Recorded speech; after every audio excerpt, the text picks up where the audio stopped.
Getting ready for a cruise ship can be exciting, but if it's your first time on Royal Caribbean Star of the Seas, you'll want to be fully prepared to make the most out of your trip. From what to pack and how early to check in, to must-know tips about dining, excursions, and onboard activities, a little preparation can make a huge difference. I recently went through the process myself, and I learned a few things that'll save you time, money, and stress.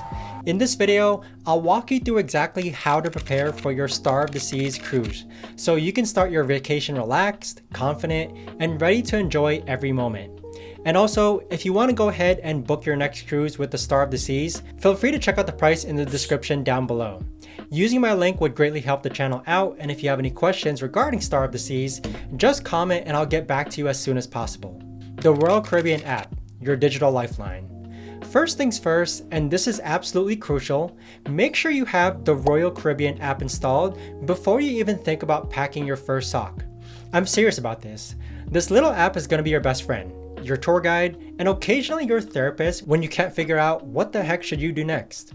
Here's what this app actually does, and why it's not just another piece of digital clutter on your phone. You'll be using it to see what's happening each day, and trust me, there's a lot happening. We're talking about sporting events, shows, gatherings, seminars, competitions, parades, and dance parties. It's like someone took a small city's worth of entertainment and crammed it into one boat. The app lets you see all of this chaos in an organized way, which is honestly a minor miracle. But there's actually more, and I promise this isn't a late night infomercial pitch. You can actually set reservations through the app. You could also check out food menus so you know where to eat and whether dining tonight is actually worth it. And you could also see the map of the boat because yes, you will get lost. And you could also even message other people in your group when they inevitably will wander off to explore the ship's 17 different bars. Now, let me mention you about my first day disaster. Now, you don't be the one who doesn't have the app installed when you board the ship and it starts sailing. Because picture this. You're on a ship with thousands of other people, everyone's trying to connect to the ship's Wi-Fi at the same time, and you're standing there like a digital caveman trying to figure out or basically download the app when you should have downloaded it in the first place. Meanwhile, everyone else is already making Disney reservations, they're booking spa appointments, they have a map of the screen, while you're staring at a loading screen. Don't be that person who's trying to download the app when the ship already sails. Packing smart, beyond the obvious.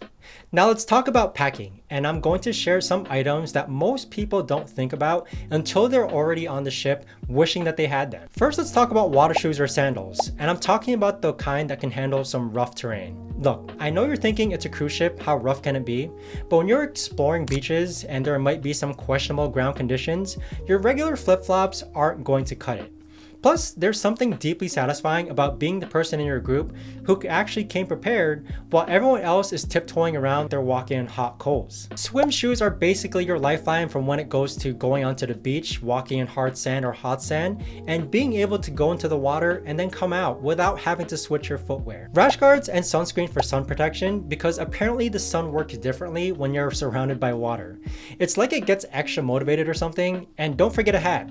Your future self, the one who isn't resembling a lobster, will thank you for it. Here's something that'll save you time and make you look like you actually know what you're doing.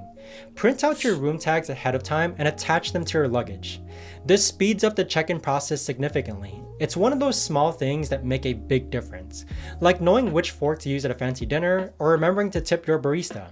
The lanyard strategy. Small investment, big convenience. Speaking of looking like you know what you're doing, let's talk about cruise lanyards. Now, you can buy these on the ship for about $10 for one. They'll be branded with Royal Caribbean and everything. Or, and here's where it gets interesting, you can buy like 5 of them off of Amazon for the same price. I'll let you do the math on this one, $10 versus $2 per lanyard. I'll leave links to the lanyards down below in the description. Now, why do you need a lanyard? Because you'll be using your SeaPass card constantly, and I mean constantly. Scanning into shows for reservations, paying for your drinks, buying merchandise, getting on and off the ship. This little card is basically your identity on the ship. Having it hanging around your neck means you're not constantly digging through your pockets or purses like you're searching for buried treasure. Check-in strategy, the early bird gets the cabin. Here's something that might surprise you. Make sure you check into your cruise departure time on the app, and do it as early as possible.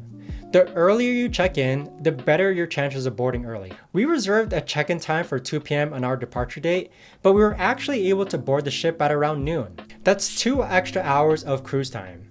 2 hours of not standing around the port wondering if you remembered to park enough underwear. The check-in time is really just a rough estimate of when they want you to show up. It's like when your dentist tells you to arrive 15 minutes early, they're just trying to manage the chaos. The beverage strategy, know the rules. Now, if you're into drinks, and let's be honest, you're on a cruise ship, so you probably are maybe, here's what you need to know about the beverage policies when it comes to boarding. You're allowed to bring 12 cans of soda per stateroom, and 1 bottle of wine per adult. Here's a little story that illustrates how this actually works in practice. When we arrived in Orlando, we stopped by Target to buy soda cans and wine. We opened the soda can box to spread cans among different people since all 12 wouldn't fit in one person's luggage. But what ended up happening? Security was actually pretty lax and didn't even check to see if we only had 1 bottle of wine per adult or were limited to 12 cans per stateroom. Now, I'm not saying that you should go crazy here, but I am saying that the enforcement might be more relaxed than you expect. Use this information responsibly or don't, but if I were to go back, I'd probably pack more soda cans. Dining strategy, timing is everything. Once you link your reservation to the Royal Caribbean app, I highly recommend reserving your dinner times. You'll have the choice between early dinner and late dinner, and honestly, both have their advantages. Early dinner means you can catch the later shows. Late dinner means that you can catch the earlier shows. It's like choosing between chocolate and vanilla. There's no wrong answer, just personal preference. The key thing here though is that they have showtimes no matter what dinner time you book. So you're not going to miss out on entertainment either way. Show reservations, the must-see list. Now, speaking of shows, let me give you the insider scoop on which ones to prioritize for reservations. I'm going to rank these in order of preference based on which ones were my favorites and which ones having a reservation actually made a difference for getting good seats. First up, you have Seoul. This is a mesmerizing ice skating show that will make you question the laws of physics, like how do people move like that on ice? On a moving ship also. It's like watching magic, except the magic is real and involves a lot more sequins. Second, we have Torque. This is an aqua theater show, which means it involves water and probably some really high heights. It's the kind of show that makes you glad you're sitting safely in the audience and not the one jumping into a pool from ridiculous heights. Third, we have Create. This was a very creative musical, hence the name, I assume. It's the kind of show that makes you appreciate the talent of people who can sing, dance, and act simultaneously without falling over. Fourth, we have Back to the Future musical. This is another Broadway-style musical because apparently cruise ships have decided that they're going to give actual Broadway a run for its money, and honestly, they're not doing a bad job of it. Now, there were other shows like the Ocean Odyssey and Pirates vs. Mermaids, but honestly, you can just walk into these shows without reservations.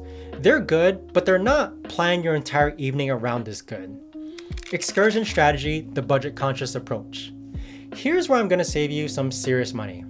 Ship excursions, in my opinion, are pretty expensive, like really expensive. It's like, did they actually add an extra zero to this price expensive?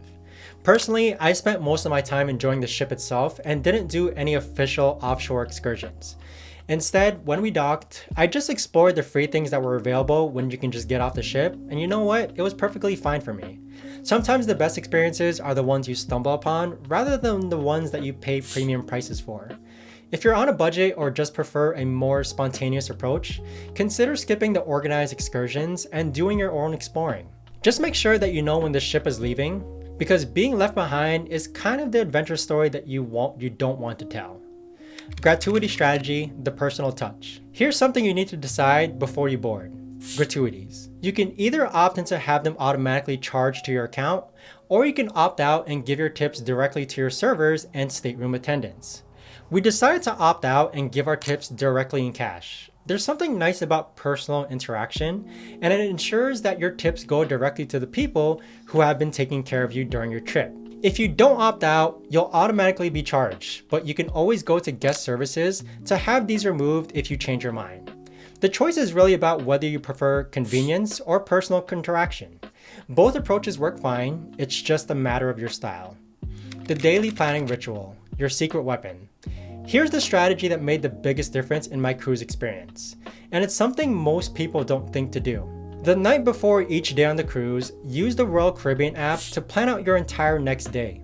This isn't just about being organized, though that's part of it. The app is incredibly useful for this. You can add things to your personalized calendar, and it'll actually notify you when certain events on the ship are about to happen. It's like having a personal assistant who never gets tired and doesn't judge you for wanting to attend 3 different food-related events in one day. This nightly planning ritual serves multiple purposes. First, it ensures you don't miss out on things you actually want to do. Second, it helps you avoid the dreaded "what should we do now" conversations that can eat up precious time and cruise time. And third, it gives you something to look forward to each day, which honestly makes the whole experience more enjoyable. Now let me give you a reality check about cruise life. You're gonna be sharing this floating city with thousands of other people. Sometimes the elevators will be crowded, sometimes the popular restaurants will have wait times, sometimes the Wi-Fi will be slower than you'd like. This is all normal. The key is to enjoying your cruise to embrace the controlled chaos. Yes, it's busy, yes, there are lines sometimes, but you're also on a ship in the middle of the ocean with more entertainment options that you could possibly experience in one trip. It's a pretty good trade-off if you ask me. As your departure date approaches, here's your final checklist. Make sure the app is downloaded and you're familiar with how it works. Print those luggage tags, buy your lanyards if you're going to the budget route, check in as early as possible, plan your first day so you hit the ground running, or should I say, hit the deck running. And here's one last piece of advice. Bring a sense of humor. Things won't always go exactly as planned, and that's okay. Some of the best cruise memories come from unexpected moments. The slight mishaps, the times when you just go with the flow. The Star of the Seas is an incredible ship with more amenities and entertainment that you can shake a pool noodle at. With the right preparation, you'll be able to make the most of every moment on board. And who knows, you might even come back with some stories that are actually worth telling at dinner parties. So there you have it, everything you need to know to prepare for your Royal Caribbean Star of the Seas adventure. If you're thinking about booking a cruise, again, it'd greatly help if you use my link down below in the description. Now stop watching and go start planning what's going to be an amazing trip for you.